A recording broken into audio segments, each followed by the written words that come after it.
Hi, I'm Rebecca Foster, and I am going to do a couple of readings here recorded for people who have been waiting since June for a message from me. They got lost in the mix.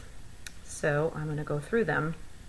I'm going to break them up each with a little break in between each person, so hopefully it'll be easier to locate a reading. All right, so the first person I'm going to read for is Heather Sullivan. And Heather, what your guides show you right now is you are walking up, let's say like something you'd find on a hill with makeshift steps and railings. And it's dark, but you're hanging onto both railings and you're looking upward. So what this is representing is that although things right now may look as if they're unclear or they're unknown because of the representation of the darkness, the ease, it could have been just a dirt hill that you were working up to represent difficulty. However, you are walking up makeshift steps, so you're given directions or clues as to which way to go. That's why I would say follow and pay attention. Don't just go through the day. Pay attention to the signs that you're given. Pay attention to things that are handed to you, songs, messages, pennies, feathers, dimes. If you ask something out loud, listen to the response, watch for it. But then you've got the railings as well that are helping you to stay stable. So what it's saying is that through this process that you may have recently just gone through as well, and maybe going through it right now, but getting through this is showing that you weren't alone in the process, that you had a lot of support, probably on the earthly level and on the spiritual level. And you look hopeful, your face looks hopeful as you approach the top of all I can say is it's like an opening, or it's not a doorway, it's a set of stairs that take you to the top of something. And at this point you'll also receive clarity, and I'm also hearing to tell you that you may not hear the words that you're looking to hear from someone, but you'll get clarity and understanding just the same. So you may not hear the words, but you'll get the reaction or the behavior. So I hope that kind of helps you out. So the next person, let me pause this a moment.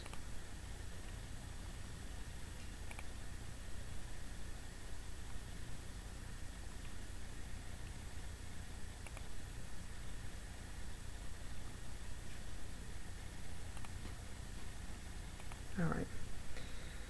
This is, let's see.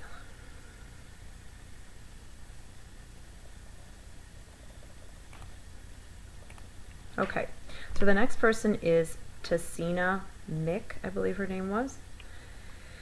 All right, Tessina, I hope I'm not butchering your name. You are right now walking across water. Well, you're not walking on the water, but there are different shaped rocks, different heights kind of sticking out of the water, allowing you to kind of stretch your legs and step across these rocks. And you look like you're able to, they're just at the perfect width to where you really have to stretch and balance, but you're capable, you're doing it. What's funny too is off to the right there appears to be some form of a bridge. Like there's a bridge that gets you from point A to point B, but you're challenging yourself, you're like testing yourself, that's one way to look at it. And the other way is basically saying, I know that I could do it the easy way, but I'm going to do it this way. So right now where life is concerned, don't punish yourself for things or think that sometimes we get into a mood, we get into a bad mood, we get into a sad mood, depressed mood, we start hearing things that tell us that we don't deserve the best. And what I'm seeing here is I'm wondering, why are you not taking the bridge? The bridge is right there. Well, that's too easy. I'm not learning anything from this. So what you have chosen is a little more of a difficult path, and it looks like because you're trying to improve yourself. You are consciously trying to do something different. You're consciously making a difference. You look like you're enjoying yourself as well. And it's probably a far cry from what you're feeling, but you look like you're enjoying yourself as well.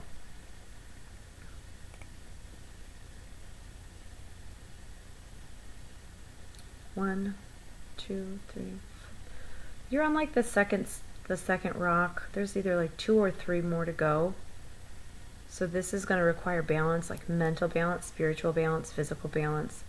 It's going to take, like, you're going to have to figure out how to balance life accordingly right now. And that includes yourself and people around you and family and friends. Good luck, because it's hard in the first place. It's like hard to do that, but under other more dire circumstances, it feels like that much more pressure. So just know that you're not alone, and that this is something that people recognize, that people understand, and that you're not a weakling or wrong to openly share how you're feeling with the people around you, and even being upset or angry, because that can also let out any pain that you may be having. So I hope that helps you out, Tessina. Okay, so next is Brianna Pape. Brianna, I know I've kept you on hold because I really haven't been able to locate anything on you. My dogs and my cat. Seriously. However, reviewing everything today, it seriously looks like you are coming out of my cat. You're coming out of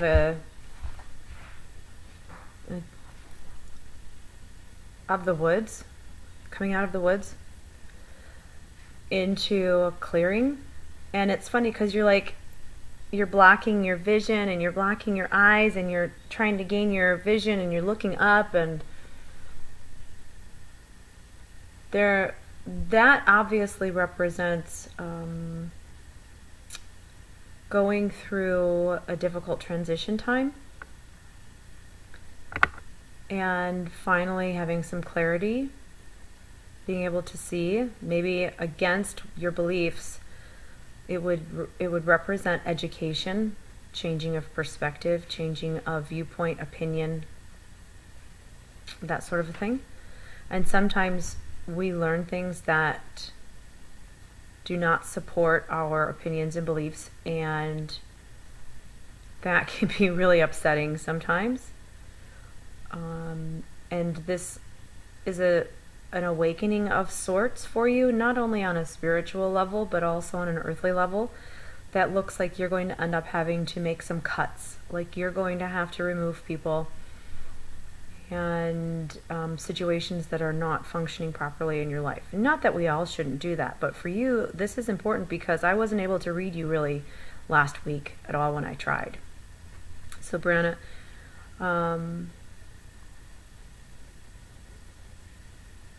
accept the changes that have happened, accept them, and allow a fair chance to look around at what is developing around you before you decide if you like it or don't like it or judge it in any way. Because it looks like things would have happened without your say or your doing. And that might mean like, wait, why is this is my world, this is my life, why is this happening here, this kind of thing. So don't judge and don't do anything until you actually experience it or you feel it. So that's for Brianna. Okay, the next reading is for Donna Wilkie. Donna, the first thing that I see for you is that I'm walking up I want to call it a dirt road. It looks unpaved, like a country road. And I would think it's like one car wide. If somebody's coming at you, you have to kind of get over it. It feels old, so it may not actually be this way now, but the way that I'm seeing it is like a one lane. And you know, with the, you can see, I mean, not even just all flat, but where tire tracks and things have gone, you can see the ruts. There's a field to my right that kind of goes up a little bit, a little small rise. And as I'm moving forward, up here on my left, there is a small picket fence that pretty much just serves as decoration. I don't think it would hold anything in. And a little cottage or a house. And it looks more like a one-story with a very small upstairs, or maybe an attic way, or something like a loft or something. And as I'm pulling up to this, there's a woman there that is short. I think she is shrunk, but she's short.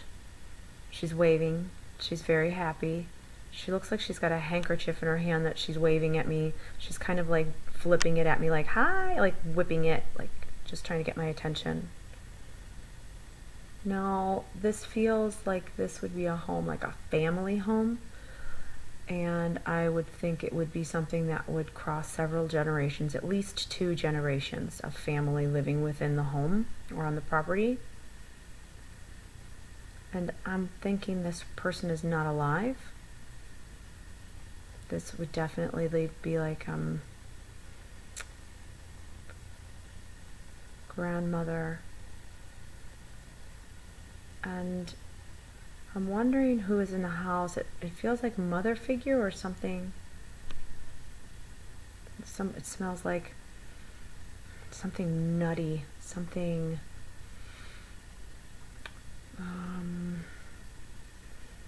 sweet or nutty, like pecans or some kind of nuts cooking or baking, roasting or something. But there's somebody in the house. But this looks like a grandmother figure who's waving. Now there's a vowel for a first name, like an a or eh. I'm not sure if it's a or e, how it's pronounced, like a, like Alice or Ellis. Alice or Ellis, Eloise, El. I'm not sure if it's the a or the e. It's so close. And then I'm hearing it's time to give something up as well. So it feels more earthly. It's not spiritual. It feels like having to let go of an heirloom or something within the family, and maybe that's why they're presenting this as this old home that has been through generations. It's having to give something up. Or it's okay letting go of something. It's okay to let go of something because it's earthly. It's not something you're going to take with you anyway. And also it might make it easier too, I'm hearing, is if you're on a vacation or a trip, going on a trip, taking a small holiday and just breaking up the monotony is what I'm hearing. So that is for Donna Wilkie. Thank you, Donna. Okay, so the next reading is for Scott Kirkland. Scott, it's funny because I was kind of sitting here vibing on you, and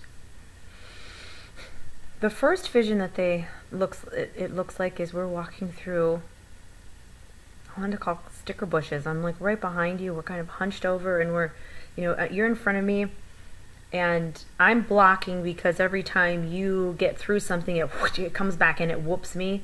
So I'm kind of blocking what's going on, and you're working your way through, and you're getting kind of frustrated, but you're like, where is it? What's going on? And you're peeking and like sneaking through the bushes, and I was like, this isn't a forest, so where exactly is he? And it just kept happening over and over, where we're sneaking through these bushes or trying to get through this really tight area of bushes. And so I kind of picked you up and I moved you and I put you down on your beach, and I get behind you again, and you start making your way back up the hill away from the water. So what it's saying is that there's no problems and no issues around you right now, that you're even focusing on whatever is going on is already within your life. It's already a resource or a situation that you're dealing with. There is no need for you to look for opportunities outside of your current resources and situations. So no job changes, nothing like that would be coming your way right now. Everything is already within your resources for movement forward or positive change.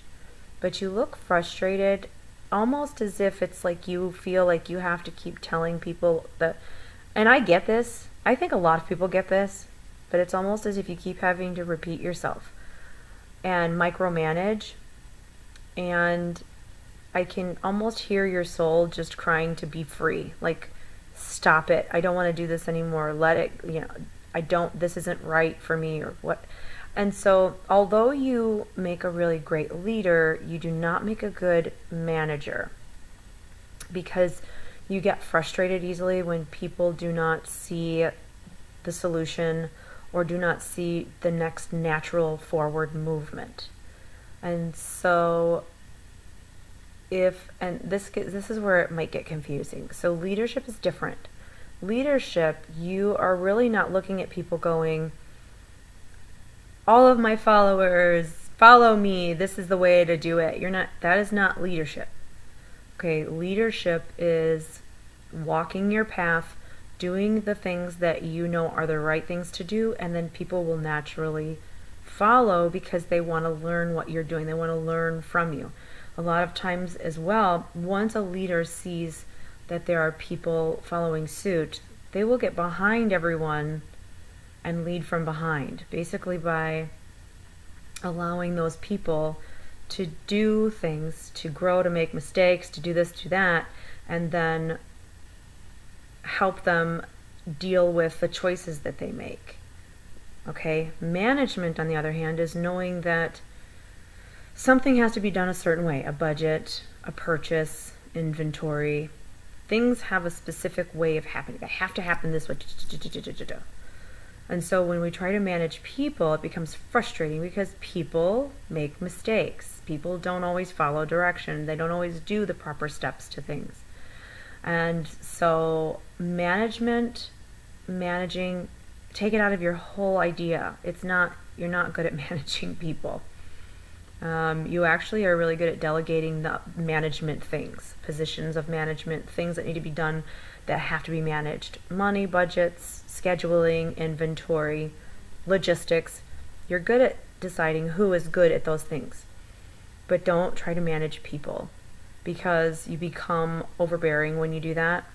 And then it weighs on your soul because you want to lead them, but you end up managing them. So focus on yourself. Like, how do I make this outcome happen?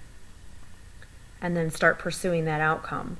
And by you doing those steps, people behind you will follow suit. And then you'll become the leader that you're supposed to be. And the only other way to do it is to take a break. Take a sabbatical and figure out what it is that you really want to do with your life in the way of leading others.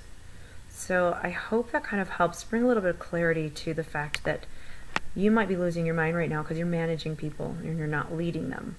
So take a step back and think, how do I lead instead of manage? So I hope that helps you out.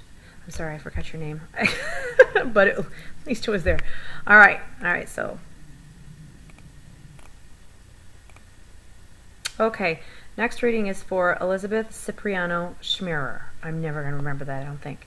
So, Elizabeth, you had a question. I am in the Midwest, in Wisconsin, and I do travel, so I am trying to set up travel arrangements to get around to places. And so I'm not sure how or when you would see me in person, but you can do galleries like this and do live galleries. Doing one Saturday night. So if you are interested in a live gallery with a private limited YouTube room, you probably can't make it to Southern Illinois, but if you want to get onto my website, RebeccaFoster.co, you can get tickets to the live stream for Ash Bash, and I will be reading the people in that room as well as the people in person. So, as far as any messages or insights for you, Elizabeth,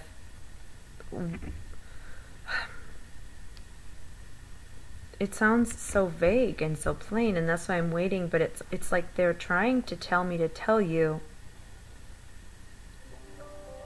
that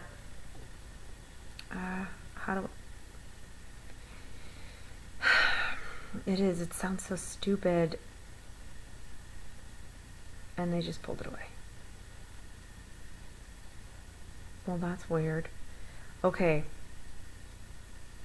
It was as if they were saying that it's, and this is why it sounded so vague, because I wanted more depth, and then as I was looking for more depth, they pulled it away. But it was you basically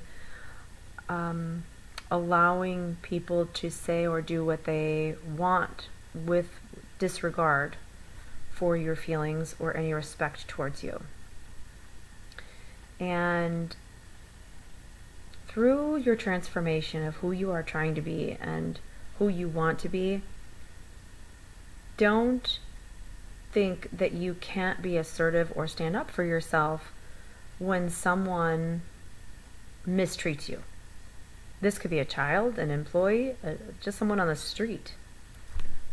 And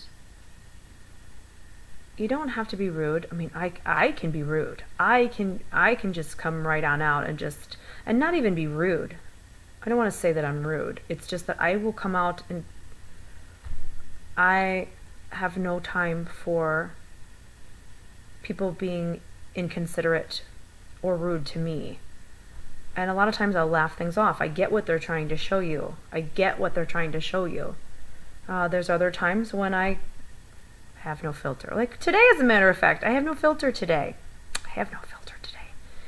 But it's funny because I'm watching you do this, and I'm watching somebody, it looks like a young man, he says something to you, and you're like, wait a second. Like you look around like you're trying to figure out what was just said to you, how it was just said. You're trying to decipher, like, how do I respond to this? Because it looks like you would want to respond angrily or upset or mad. But you look like you're just to the point where it's like you want to throw your hands up. Assertion, being assertive, assertiveness. That's one thing. I don't know, because you look, at the same time that you look like you have close friends around you, you also look like you're quiet. Not shy, but quiet. Not so outspoken. And so speaking your mind may not be, you would probably be less confrontational, so you would walk away. But putting someone in their place in regards to how to respect you, that's important. And you should, if it's a child especially, you should definitely make sure you're doing that. It's interesting because something must be going on around you that they have only given me a snapshot and then they pulled it away. So I'm wondering what it is. You'll have to let me know.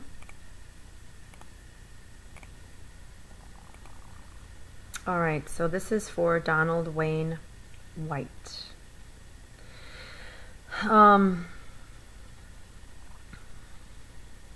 I can see you on your beach, Donald, which means that you're grounded, you're safe, you're secure.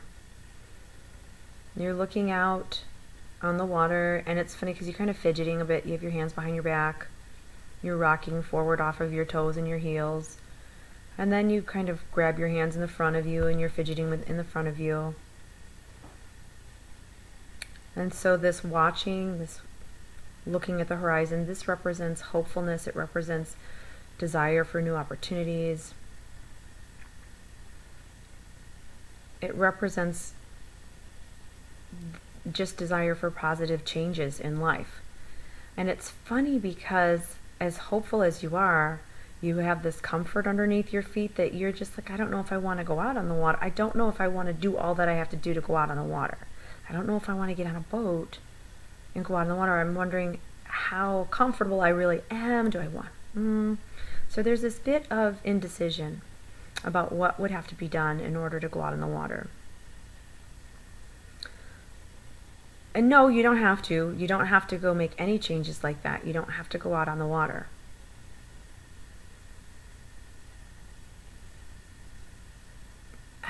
It's funny because as I'm watching you, it's like those lazy days when you're on the couch and you're in your pajamas and it's 11:30 in the morning and you're going, oh, I'm so bored. What are we gonna do today? And like you're just like, oh, I don't know what to do, and you're tired and you're lazy and you're bored all at the same time. And so nothing looks good, nothing sounds good. You just want to lay around and try to figure out what to do for the day. That's what it looks like. It looks like you want things to happen, but it's not that bad where you are. And so there is this kind of happy medium, that thing that's going on, like this contentment, that at the same time the feeling that something's missing. And I'm trying to figure out, how do you do this if you're on your beach? If you don't experience anything new, how do you bring it to your beach? Because you can't. So what Spirit is saying is, if you want new blessings to come into your life, you have to get off of this beach somehow. Like you can keep the beach, it's yours, but you either have to go on a walk, or you have to climb a boulder, or you have to go out in the water. You have to make a change in your life to seek out new things. Do something different. Like they always say, if you want to see the change, do something different. Well, that's exactly what they're saying. Where you're standing, you can keep going, but nothing is going to recognize your energy unless you put it out there. So that means leaving your comfort zone. You've got to leave your comfort zone, at least for a little while. Push yourself out there. Do something that is brand new to you. Go take a cooking class, or drive a different way to work, that kind of a thing. Take up a new hobby. It's interesting. And then be aware of the people you're meeting, that you're not making the same mistakes that you've made before, because you don't need to do that. So that is for Donald.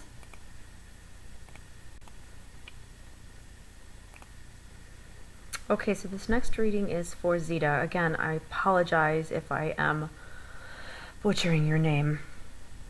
So what they show you doing is you're in like a uni outfit. It's just one big bodysuit. It's black. It's very form-fitting. And you have these little squishy mud boots on. I swear they've got like pink frogs on them. And you've got walkie-talkie. Well, you must have one of those neoprene like scuba suits, because as I'm looking up to your head, you've got it on your head, and you've got like the little snorkel and the googly goggles up here. But your boots, you're wearing these boots, I swear they're like with pink frogs on them. You're going through and you are pulling people out of the water who aren't, it's not deep water. They're kind of in maybe 5 or 6 inches of water, but they're face down and they're mucky. And when you pull them, you grab the back of the shirt and you lift them out, and they're like, and they're taking a breath, and they're all icky and muddy. It's very interesting because, first off, the fact that they put you in this scuba suit, it says that you aren't afraid of risk, but you do put yourself in predicaments a lot of times where you don't have to put yourself, like you don't have to prove yourself. You don't have to say, well, I can swim in the water, as scary as it might be, as hard as it might be for other people, I can do it. You don't have to do that. What it also represents is you do things in a well-prepared manner. You don't just jump into something haphazardly. You pay attention, you get the details down, and then you do it. You go in prepared, physically, mentally, financially, all of those things. And in this scenario, what they're saying, you've got these boots on. So the boots, as cute as they are, they represent the perception or feeling of being held back.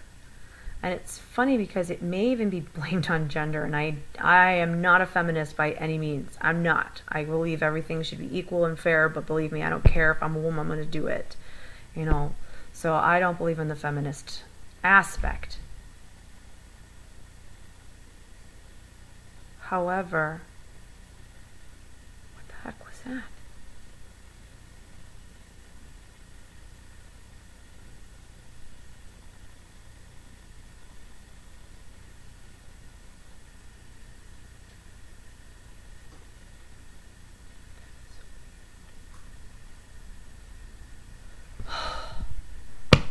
My cat just gave me a flipping heart attack. What are you doing? Seriously, I just had a heart attack. You heard it too.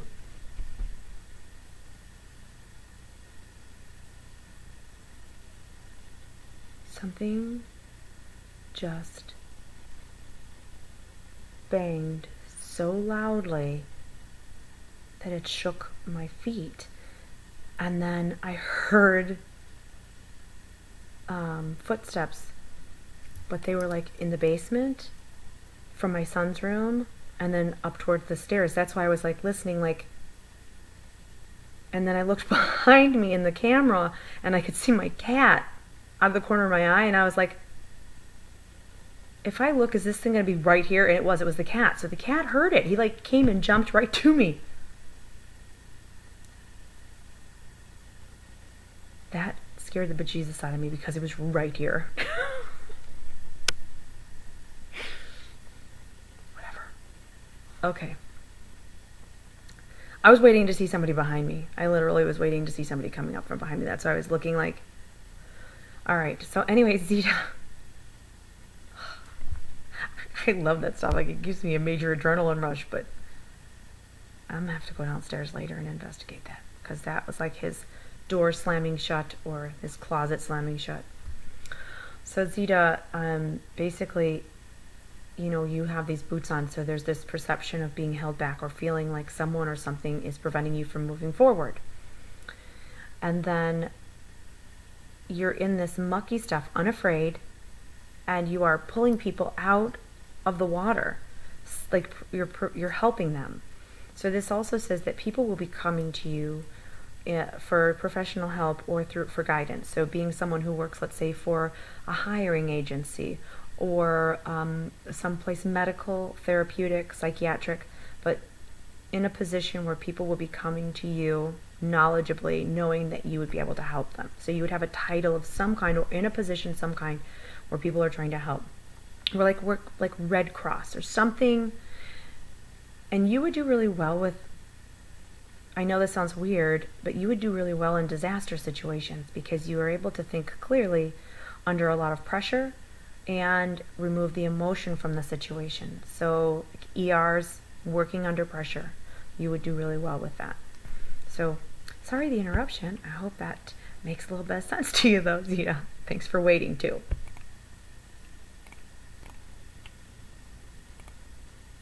Okay, so I do have more readings to do. However, I'm noticing the time, and I have several things that I have to get done as well before children come home from school. So I appreciate everybody being patient with me as I get these readings finished. But again, don't forget, let's think, October, I'm not sure if like it's October 16th, I'm doing a live gallery here on YouTube from 9 to 11 Central Standard. I'm also working with JV Johnson, trying to find out some more times we can do some call-ins. And this weekend coming up, the 28th, 29th, and 30th, is Ashmore Estates Ash Bash. And I will be doing a live stream for people in the private gallery for that event, so you can still get tickets to that.